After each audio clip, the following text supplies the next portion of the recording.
All right, this is how I train my back. Now, the pictures I'm putting up, or will be, they're from when I was 18 all the way up to 2018, and I got injured. And the other day when I had neck surgery, they said, Mike, it's over. You're not going to be training anymore. And I haven't trained since 2018. I'm like, cool with it. All right, so I would go into the gym and I'd always start with lat pull downs. Reason why I wanted to warm up. When I did lat pull downs, I wouldn't have my arms straight out, like up top straight, because that's just arm. That's all that is. I'd have that little bit bent like they're hooks and grab the top of that sucker like you doing pull ups. Go up, squeeze. Right. Feel those lats, man. And now you're different, so you might hit in a different area. That's what I'm saying. You got to learn this on your own. Find your own niche. So I'd warm up with that about 3 or 4 sets. Then I would go over, say, bent over rows, and I'd stay with 225.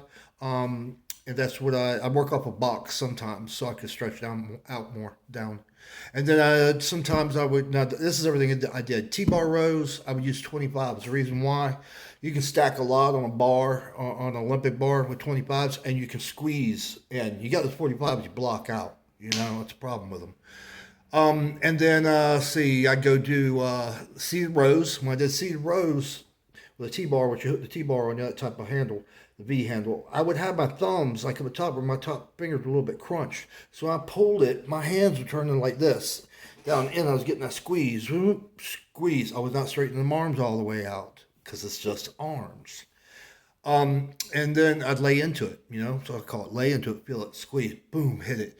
And then see, I would go do hammer strength, plate load. You can do them both together on the row or seated single. That one, you can single arm. If I went heavy on that, I do one arm at a time so I could grab onto the padding right here, just put my arm right in the bar and lay into it. Then I would do, let's say, dumbbell rows.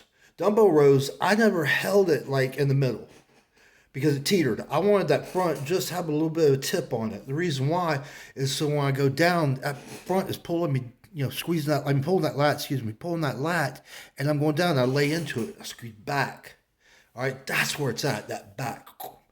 Um, Sometimes I go up to 110. And I put my hand on the rack, the dumbbell rack, and go down, boom. Let's see. Then I would do blah, blah, blah, blah, blah.